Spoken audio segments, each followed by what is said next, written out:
Saint Jean chapitre 14, les 12 premiers versets. Que ceux qui sont dehors, qui peuvent rentrer et vous pouvez vous asseoir.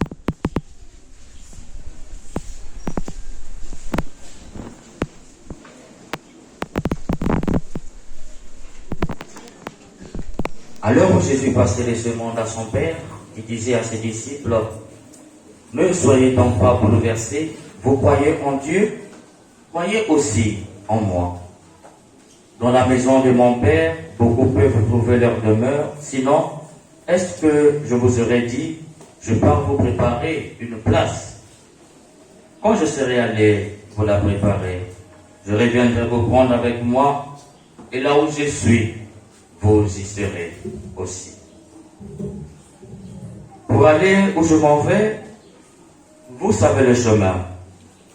Thomas lui dit, Seigneur, nous ne savons même pas où tu vas, comment pourrions-nous savoir le chemin? Jésus lui répond, moi, je suis le chemin, la vérité et la vie. Personne ne va vers le Père sans passer par moi. puisque vous me connaissez, vous connaîtrez aussi mon Père. Dès maintenant, vous le connaissez et vous l'avez vu. Philippe lui dit, Seigneur, montre-nous le Père, cela nous suffit. Jésus lui répond, il y a si longtemps que je suis avec vous et tu ne me connais pas, Philippe. Celui qui m'a vu a vu le Père. Comment peux-tu dire, montre-nous le Père? Tu ne crois donc pas que je suis dans le Père et que le Père est en moi? Les paroles que je vous dis, je ne les dis pas de moi-même, mais c'est le Père qui demeure en moi et qui accomplit ses propres œuvres. Croyez ce que je vous dis, je suis dans le Père et le Père est en moi. Si vous ne croyez pas ma parole, croyez au moins à cause de ses œuvres. Amen, amen, je vous l'ai dit. Celui qui croit en moi accomplira les mêmes œuvres que moi. Il en accomplira même de plus grandes, puisque je pars vers le Père. Permettez.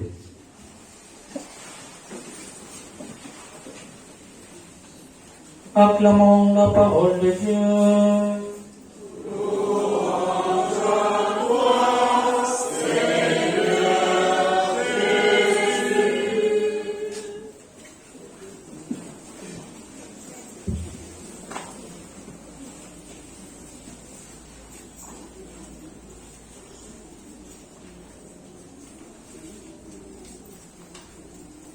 La paix du Christ. La paix du Christ.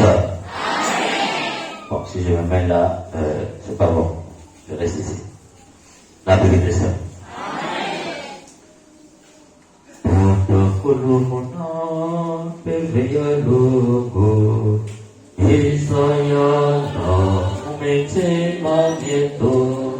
on va attendre et on va donner la bonne gamme.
Que l'Esprit Saint nous tienne en éveil pour que la parole de Dieu soit la sémence qui tombe dans nos cœurs pour donner la vie par Jésus, le Christ, notre Seigneur. Amen.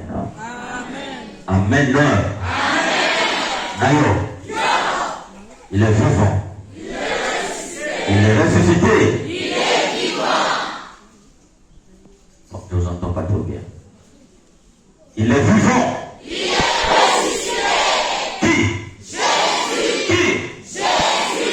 Cette fois-ci, on ne va pas clamer, on va faire ce qu'on appelle chez nous Milolo, Milolo, comment c'est ça? Donc, s'il est vivant, alors Milolo, Milolo.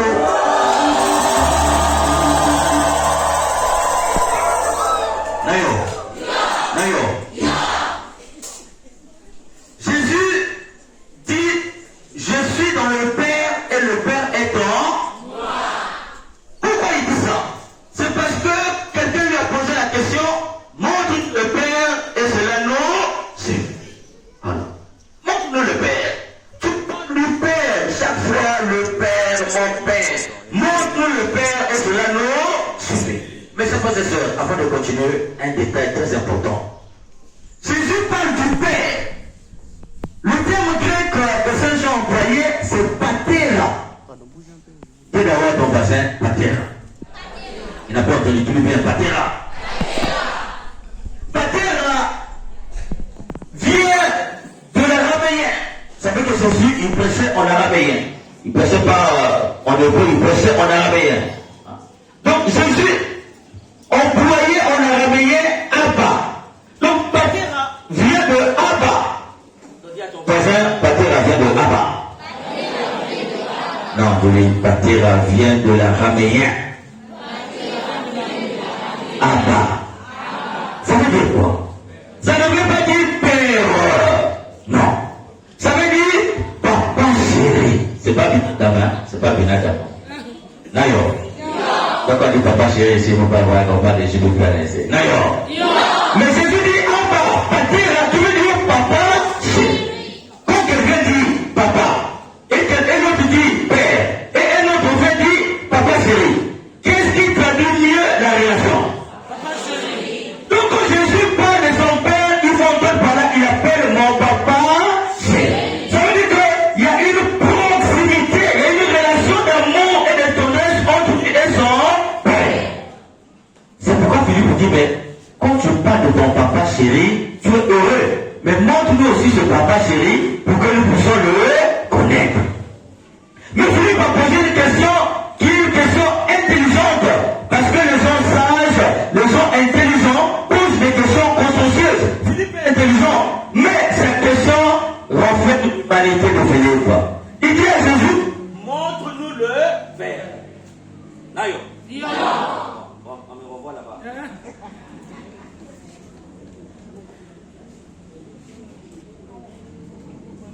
Saint-Esprit.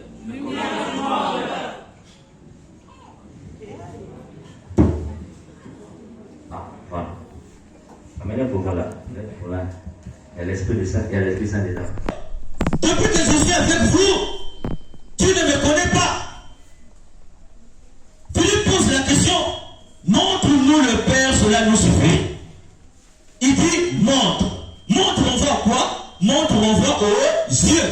Montrer, c'est l'action de voir avec les yeux. La question de Philippe pour en faire l'humanité plutôt.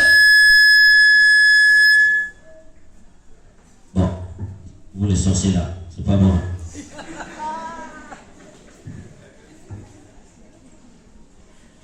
Nayo.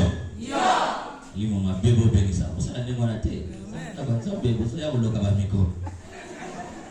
Nayo. Et donc, la question de Philippe pour confirmer l'humanité, montre-nous le Père. Montre, on voit à l'action de voir. Philippe veut voir le Père avec les yeux.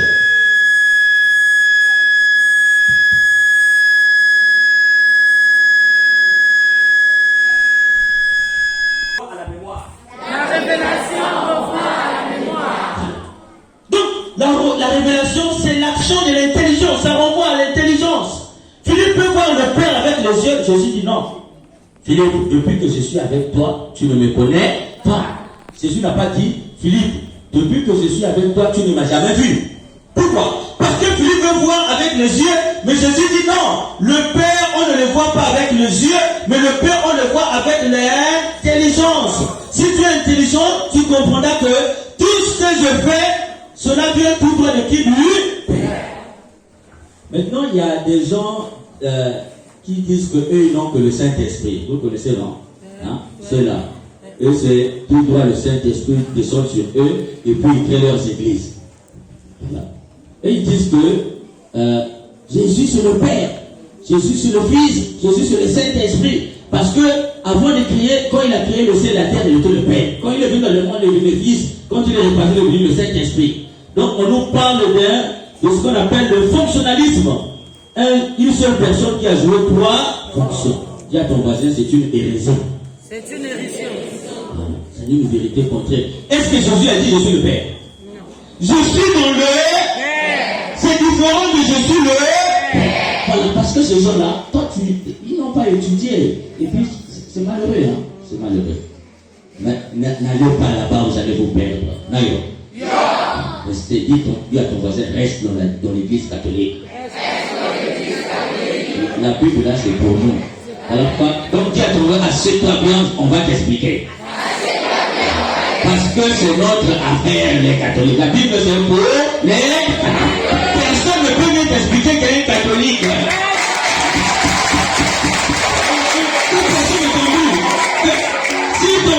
D'ailleurs, s'il est courageux, il vient un débat avec un prêtre biblique. S'il va résister même 5 minutes.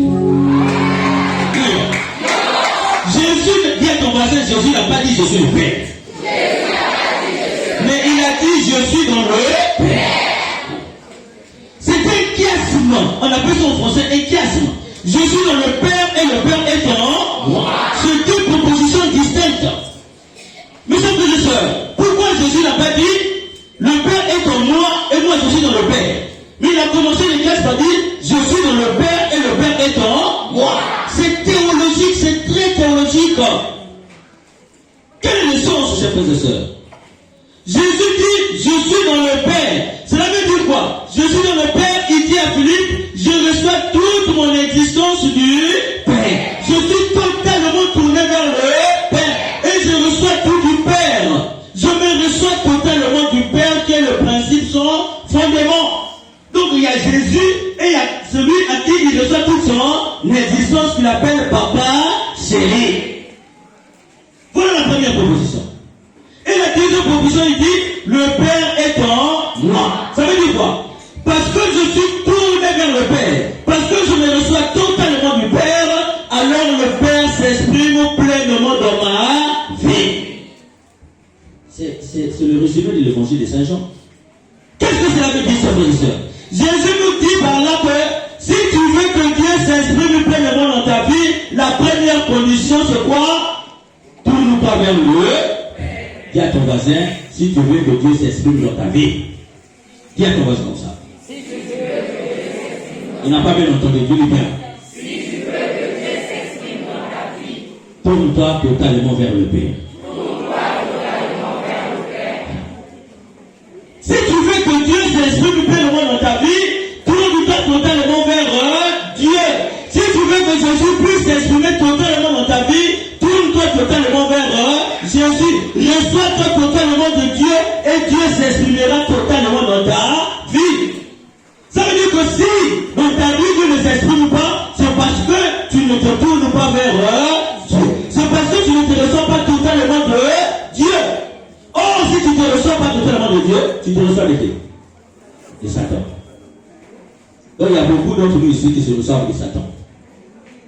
Comment se recevoir totalement de Dieu? Se recevoir totalement de Dieu, c'est-à-dire croire d'abord que toute ton existence, tu la dois à qui? À Dieu. Et puis, te tourner vers Dieu veut dire quoi? La fréquentation de la parole de Dieu. La fréquentation continuelle de la parole de Dieu. Écouter la parole de Dieu.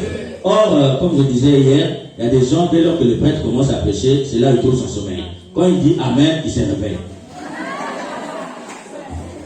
Tu t'es jamais posé la... Parce que, qu'est-ce qui te donne la vie? C'est la parole de Dieu. La parole de Dieu sanctifie ta vie. La parole de Dieu est performatrice. La parole de Dieu fera que tu ne seras pas vanité. Or, toi, tu n'écoutes pas cette parole, alors tu es vanité. Dis à ton voisin, qui n'écoute pas la parole de Dieu est vanité. Tout est vanité, mais l'homme n'est pas vanité. Nous ne sommes pas vanité parce que le Christ est ressuscité. Mais pour ne pas être vanité, il faut être le réceptacle de la parole de Dieu. Maintenant, pose-toi la question, pourquoi tu dors? Dis à ton voisin, pourquoi tu dors quand on prêche? Dis à ton voisin, il ne faut plus dormir quand tu prêches, quand on prêche. Donc, désormais, si tu vois quelqu'un qui est dormir quand on prêche, fais le bouger. Bouge, réveille-toi. Dis à ton voisin, résiste au diable. On va laisser le diable prendre le dessus sur toi-même dans l'église. Non.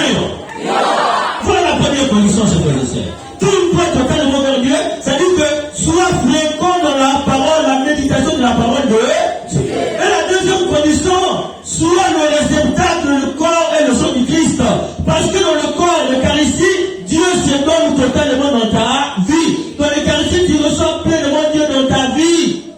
Maintenant, toi, tu ne communies pas. Tu trouves ta vie où? Tu trouves la culture de la vie où? celui qui mange mon corps, je le ressusciterai au dernier jour. Est-ce qu'il a dit celui qui sera baptisé, je le ressusciterai au dernier jour? Celui qui mange tu manges ma chair et bois mon sang à la vie et il n'a pas dit celui qui sera baptisé à la vie éternelle. Oh là-bas, il n'y a pas le corps de Christ. Mais qu'est-ce que tu te réclames ou question quoi? C'est pourquoi l'église, c'est l'église catholique. C'est là où Dieu est. Parce que c'est là où il y a l'Eucharistie, où il donne totalement la vie de Dieu. Il communique totalement la vie de Dieu. Alors, chers frères et sœurs, ce dimanche, nous sommes invités à quoi? À nous tourner totalement vers Dieu pour que Dieu puisse s'exprimer dans notre vie. Or, malheureusement, nous jeunes aujourd'hui, nous ne nous tournons pas vers Dieu. Nous ne nous recevons pas totalement de Dieu. On reçoit de qui? On se reçoit de qui? On se reçoit des hommes. Notre espoir est en qui? On a chanté Seigneur, ton amour soit sur nous, comme notre espoir est en toi. Dis à ton voisin, ton espoir est sur qui? Il y a des gens, leur espoir c'est sur leur femme. Il y a des femmes, leur espoir c'est sur leur Maintenant, quand le monsieur décède, tu restes avec quoi? C'est pourquoi avant d'aimer quelqu'un, aime d'abord tu aimes l'autre parce que Dieu l'aime. L'amour, comme j'ai toujours dit, ce n'est pas 1 plus 1. L'amour que les musiciens la chantent, c'est faux. Ça n'a rien à voir avec l'amour de Jésus. 1 plus 1 égale à 1 en amour, c'est faux. L'amour, c'est 1 plus 1 1 pour l'homme, 1 pour la femme et 1 de Dieu. C'est une trilogie de 1. Et quand vous formez cet amour trilogique, Dieu est au milieu de vous, tu aimes l'autre parce que Dieu l'aime, l'autre t'aime parce que Dieu t'aime, alors vous vous aimez comme Dieu vous aime. Oh, votre amour, c'est vous regardez vous-même. Quelqu'un disait, l'amour, ce n'est pas se regarder en face, l'amour, c'est se regarder tous les deux dans la même direction. Oh, vous vous regardez que vous deux. Tu le sens qu'elle est ton mari. Et il y a un jour comme ça, une femme, elle était d'abord Tisha. Comment déjà? Tisa, c'est ça, non? Elle était Tisa. Tisha, c'est pas Tisa. Bon, vous connaissez ça. Nayo. Elle était Tisa. Et puis, par accident, la femme principale est décédée. Donc, elle vient à la veillée. Elle est à la veillée. Et puis, elle appelle ses soeurs. Venez accompagner à la veillée. Bon, on pensait que c'était quelqu'un qu'elle connaissait. Elle arrive là-bas, une très belle maison, bien carrelée, 2 vitrées. Et elle dit à ses soeurs, vous voyez la maison là. L'autre chambre là, c'est ta chambre. Toi, nous sommes là, c'est ta chambre. Donc, dès qu'on finit d'enterrer là, moi, je venais m'installer ici. Vous allez venir habiter ici. Donc, pendant qu'on est en train de pleurer, l'autre est déjà en train de partager les chambres. C'est pourquoi chaque fois que vous voyez des gens dans les pays là, tous ceux qui viennent là, ils viennent seulement pour dire, tu es parti, nous on va te remplacer. C'est pas tout le monde qui vient pour pleurer. Donc elle était venue pour voir la maison. Avant même l'enterrement, elle distribuait déjà les sommes à ses parents. Et effectivement, après la mort, l'enterrement, quelques mois, le retrait des deuil, elle est venue remplacer. On s'est rendu compte qu'elle était Tisa, et elle envisageait déjà rentrer, et elle a tout fait, elle est rentrée. Mais donc, qu'elle est rentrée là-bas, elle se rend compte que la dame qui est décédée n'était pas la première. Il y a déjà 4 femmes qui sont rentrées là-bas qui sont décédées. Non. 4 femmes étaient déjà décédées. Or, le monsieur était un monsieur de loge. Et dans les loges là-bas, quand on pose la question, qu'est-ce que tu veux sacrifier? Lui, il avait pris l'option de sacrifier les femmes. Donc les femmes, quand tu arrives sur lui, il a une voiture, la même état de la voiture. Lorsque le monsieur te fait sortir, passe les idées de la voiture, toi tu es content, maintenant je veux cette voiture, c'est ton cercueil. Donc dès le temps, le monsieur dans la voiture, après quelque temps, tu décèdes. Et il y a des substances pour vous les femmes. Hein, vous qui sortez avec les femmes, disons les choses clairement. Il y a des substances quand tu reçois ça sur les serpents. Vous voyez, les femmes, il y a quelque chose qui marche dans mon corps. Mais c'est le liquide que le monsieur a mis dans ton corps. Nayo, si vous mon regard. C'est un rêve, j'ai fait, hein, c'est pas la vérité. Nayo.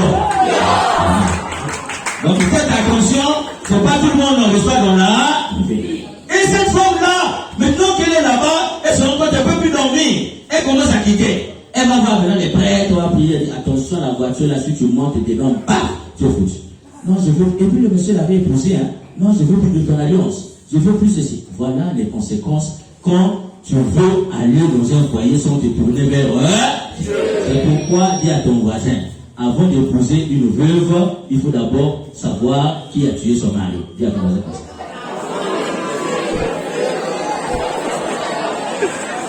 On dit à ton voisin, avant d'épouser un veuve, il faut d'abord savoir ce qui a tué sa femme. Parce que si tu ne sais pas ce qui a tué sa femme, tu seras aussi la deuxième victime. Si tu ne connais pas ce qui a tué son mari, tu risques d'être la deuxième victime. Avant d'épouser quelqu'un, renseigne-toi d'abord sur ce qui a tué l'être aimé qui était dans sa maison. Ne rentre jamais golo dans une maison comme ça. Ne rentre pas golo. Donc, pour ne pas rentrer golo, on te dit, reçois-toi totalement de Dieu. Si tu te reçois totalement de Dieu, Dieu va faire quoi? Dieu va te préserver, te dit attention ma fille, là où tu veux rentrer là-bas, c'est dangereux. Parce que tu te reçois totalement de Dieu. Voilà ce qu'on nous invite aujourd'hui. Tourne-toi totalement vers Dieu et Dieu se tournera aussi totalement vers toi. Malheureusement, comme je disais aujourd'hui, nous ne nous tournons pas vers Dieu. On ne se reçoit pas totalement de Dieu, on se reçoit de nous-mêmes. Il y a des gens, ils n'ont confiance qu'en nous-mêmes. Est-ce que tu es la mesure de ta vie? Dis à ton voisin, est-ce que tu es la mesure de ta vie? Dis-moi à ton voisin, tu n'es pas la mesure de ta vie. La mesure de ta vie, c'est Dieu. Et Dieu seul. Donc, ton espérance, tout c'est Dieu. Et il y avait quelqu'un comme ça, il recevait toute son existence de Dieu. Et il disait toujours à sa femme, je n'ai pas le temps de contrôler ton téléphone. Parce que je sais qu'un jour, Dieu va me révéler. D'ailleurs, les gens qui surveillent les téléphones des autres, c'est les gens qui n'ont pas confiance en Dieu. Parce que si tu as confiance en Dieu, Dieu te dira, tu vois ton copain là, c'est un voyou. Tu vas te montrer ça. Et il y a des femmes là, elles rêvent. Quand elles rêvent comme ça, elle peut te dire, tu sors avec un tel, voici son nom. D'ailleurs, parce que Dieu va lui dire dans les rêves, ton mari te trompe avec un tel. Si tu as confiance en Dieu, Dieu va te dire à ton voisin, si tu as confiance en Dieu, Dieu va te montrer. Donc, cette femme-là, elle était mariée ici, et puis elle dit à son mari, comme les temps sont difficiles, je vais essayer de faire du commerce, je prends un peu les choses ici, je vais vendre au village. Donc, elle part 1 mois, 2 mois après, elle revient. Et elle est partie là-bas, elle a trouvé un autre monsieur là-bas, qui l'a pris, et puis voilà, elle s'est retrouvée dans le foyer. Donc, la dame maintenant, elle s'est retrouvée avec 2 foyers. Ici, elle est mariée. Quand elle quitte ici, elle part là-bas aussi, elle est. Et là-bas, on la connaît. Hein? D'ailleurs. Donc, des fois maintenant, quand j'ai installé correctement là-bas, elle part maintenant, elle est partie pour 1 mois, maintenant elle part 3 mois, elle revient. 2 mois, 3 mois ici. Il y a des femmes qui partagent 2 hommes comme ça. 3 mois, 6 mois, 6 mois. D'ailleurs. Et le monsieur qui l'avait épousé ici disait toujours, moi j'ai confiance en Dieu. Je me tourne seulement vers Dieu, je sais que Dieu ne me cachera rien. Elle est partie là-bas 6 mois. Elle ne revenait pas. Mais qu'est-ce qu'il ne voit pas? Oh non, vraiment, c'est un peu compliqué ici, mais je reviens. Déjà, le monsieur là-bas était malade. Elle ne pouvait pas laisser le monsieur de la maladie. D'ailleurs. Et le monsieur de la maladie, le monsieur est décédé. Donc au village, elle est veuve, ici elle est mariée. D'ailleurs. Maintenant là-bas, comme elle est veuve, comme dans le village, il y a la tradition. Il faut faire les choses de la tradition. Il faut amener la veuve au marché pour la ramener pour qu'elle recommence à vivre. Et on décide de la ramener ici au marché pour finir ce qu'on appelle le dernier rituel de veuvage. On l'amène dans un marché là-bas et une voisine regarde. Oh, mais ça c'est un thème. Mais elle est devenue veuve. On voit, on l'a coupé les cheveux avec les robes, on a fait le rituel. C'est elle est devenue veuve. Nous sommes mariés encore là. Et qu'est-ce qu'elle fait? Elle va signaler les membres de la famille. Ah, j'ai vu votre soeur au marché. Votre soeur, elle était partie voir. Oh, telle que je l'ai vue là, elle est veuve. Nous sommes mariés encore là. Et donc, quand on va la chercher, on la retrouve, on voit la fille au milieu des gens en train de subir le rituel de veuvage. Elle dit, nous, on ne sera pas complices de cette affaire-là. Ils sont allés dire à son mari que ta femme est devenue veuve.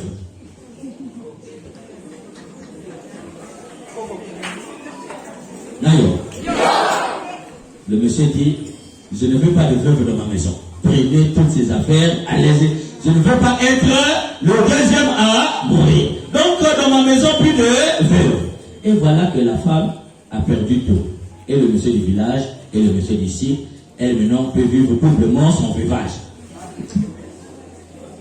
Donc quand tu as confiance en Dieu, le monsieur là, il ne cherchait pas à savoir, mais tu es parti une année. Il était tranquille, confiance en Dieu, et Dieu est venu dire que ta femme est devenue veuve.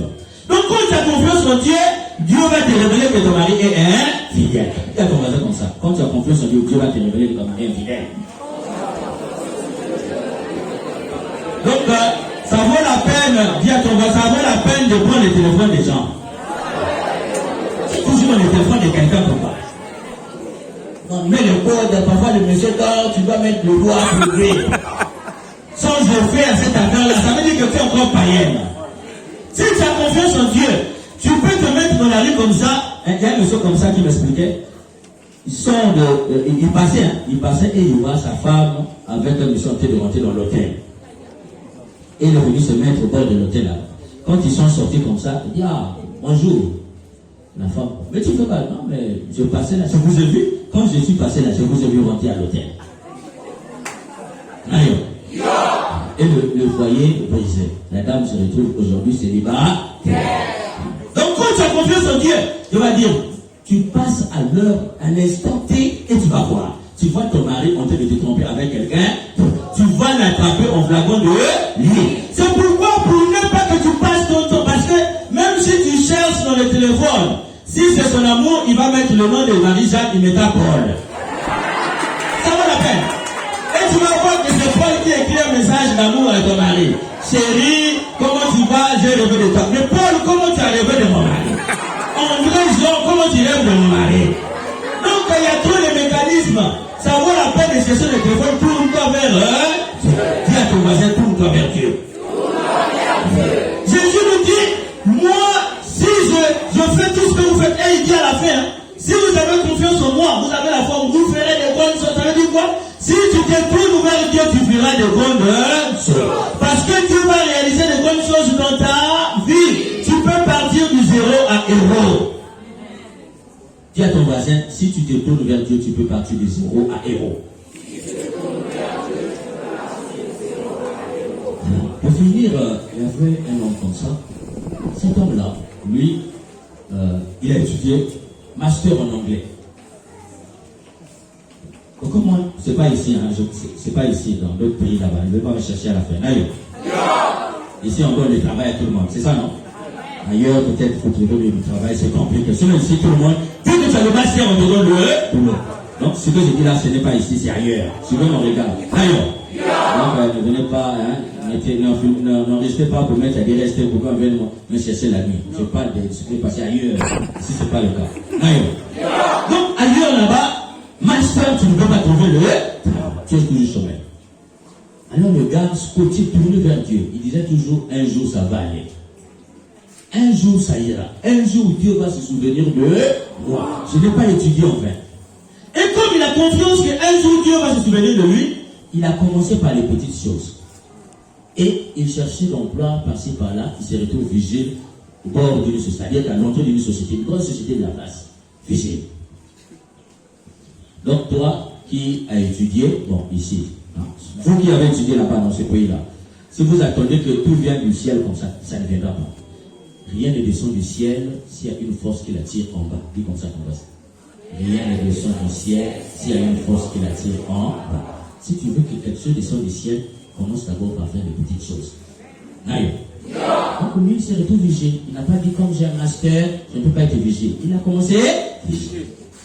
Et un jour, il voit à l'intérieur là-bas, ça bourdonne, ça rentre ici, ça sort. Il vient se renseigner parce qu'il est quand même vigile, service de l'ordre. Il demande qu'est-ce qui ne va pas. Il dit retourne surveiller la porte là-bas.